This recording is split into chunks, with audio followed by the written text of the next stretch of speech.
Hey, what's going on, YouTube? It's right here, Rapping at a new video. I got new glasses. They're pretty cool. Don't like my facial hair right now, but whatever. That's not what we're talking about today.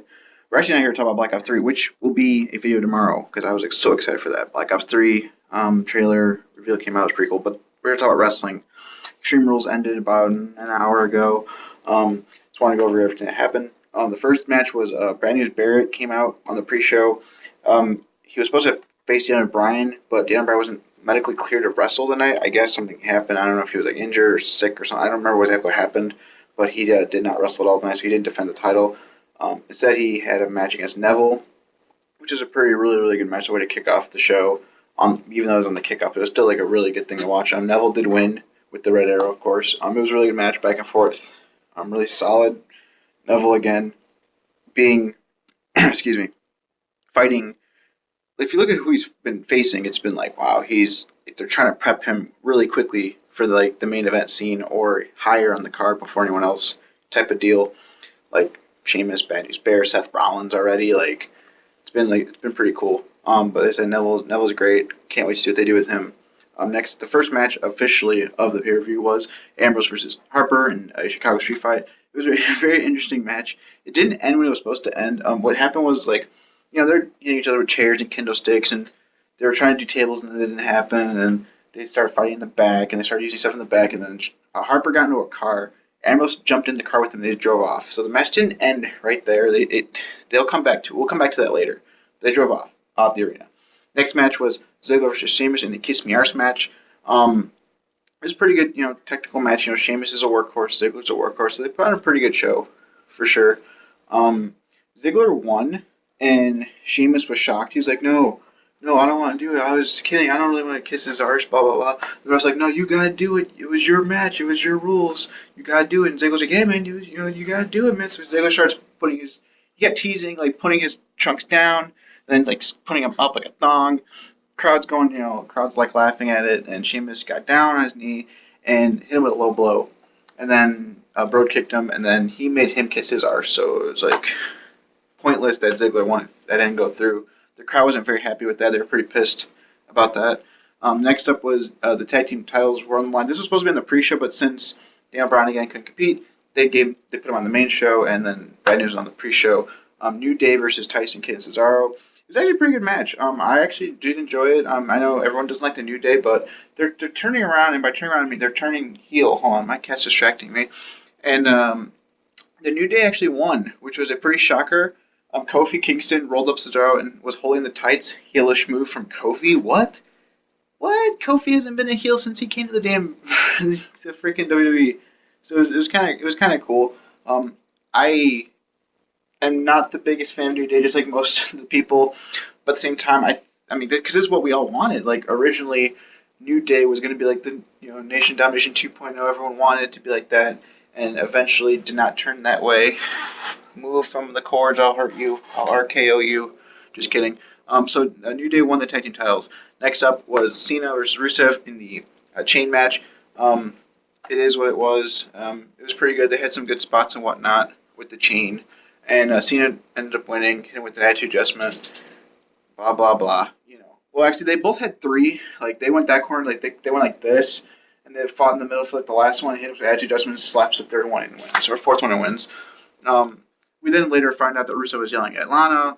Lana went in the back, talked to the Authority, and apparently they're set up already a third match between them at Payback in an I Quit match.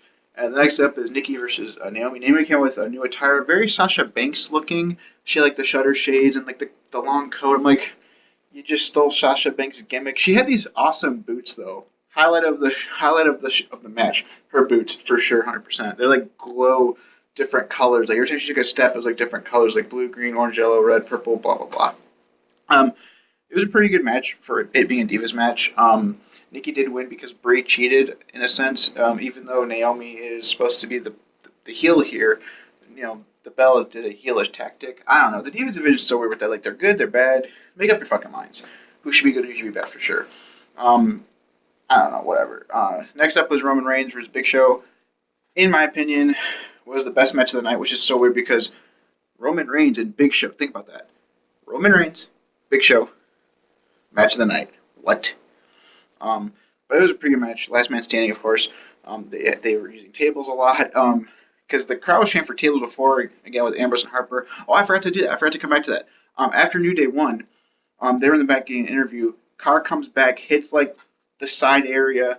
Harper and Ambrose comes out of the car fighting still. They come back out, and eventually Ambrose wins by hitting with a bunch of chairs and doing the dirty deeds on a chair. My bad. I totally forgot about that. I didn't write that in my notes, but it was pretty cool. Um, but yeah, Roman Reigns defeated the Big Show in a last man standing match. It was a really good match. Like I said, definitely enjoyed it. They had like a lot of good spots. Like Big Show chokeslammed Roman Reigns through two tables, and you know, they're using tables, ladders, not ladders, tables, chairs, candlesticks. The coolest thing was Roman Reigns speared Big Show through the corner. Like we've seen that a million times, so we're like, all right. I mean, it was cool, but it's still cool to see like holy shit, holy shit. But we've seen it a million times now. We need something different. So Big Show was trying to choke slam Roman Reigns through an announce table from on top of he moved the stairs on top of the stairs, but then Roman Reigns got out of it and Big Show's stunned on top. So Roman Reigns ran back, ran forward, jumped on the stairs, and speared Big Show, tackled him from the one announce table and put him through the Spanish announce table. That was like the holy shit moment of the night. That's pretty much how Roman Reigns won. Roman Reigns got up, Big Show kind of got up, and then Roman Reigns took his super strength, his badass Samoan strength, as Paul Heyman would say, and pick up the English announce table and put it over the Big Show and stepped on it, and that was it. So it was really cool.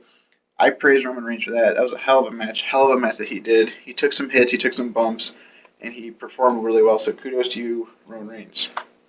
The crowd was actually cheering for him with that, so that was pretty good. Instead of booing the shit out of him, which they were booing him when he came out. So whatever. Last but not least, there's a little thing that came out. Bo Dallas came out, quick little promo segment. Ryback came out, beat the hell out of him. It wasn't even a match. It was just he just literally beat the hell out of him. And that was it. Whatever. That was stupid. Last but not least is the cage match for the WWE World Heavyweight Championship. Seth Rollins, Randy Orton. RKO was banned. Randy Orton was not allowed to use the RKO. Remember I said that. Match is pretty good for what it's worth. It's a cage match. What do you expect? Kane got involved eventually. He didn't open the door for Randy Orton when Randy Orton had him pretty much dead to rights because Randy Orton hit Seth Rollins with a pedigree. So I was like, what? JJ Security got involved. They tried to climb the cages, and then he threw Rollins on each of the sides of the cage and knocked him out. That's when they tried to get in. Kane and J&J eventually got in, but Kane double chokeslammed J&J. He chokeslammed Orton. He chokeslammed Rollins, and then he put Rollins on top of Orton. He kicked out, and eventually Kane got RKO'd by Orton, but then Rollins RKO'd Orton, and that's how. And then he crawled out the cage and won. Now everyone was like, "What? He can't use the RKO. RKO is banned." Now that's not true. He said that Randy Orton was not allowed to use the RKO. That he's banned from using it. It wasn't banned. That's how Rollins outthought everyone. That's how Rollins won. So kudos to Rollins for retaining the belt. All in all, the pay per view was decent. It wasn't the greatest. It was solid. It was solid, but it wasn't better than Extreme Rules from the past for sure. But that's pretty much it for this video. Hope you guys enjoyed it. If you leave a like and hit the subscribe button if you're new to these parts. And remember, if there's always a problem, just hashtag some peace. And of course, like I said, tomorrow there will be the Call of Duty 3 World Reveal trailer discussion things because there's a lot to talk about that. Okay, later, guys.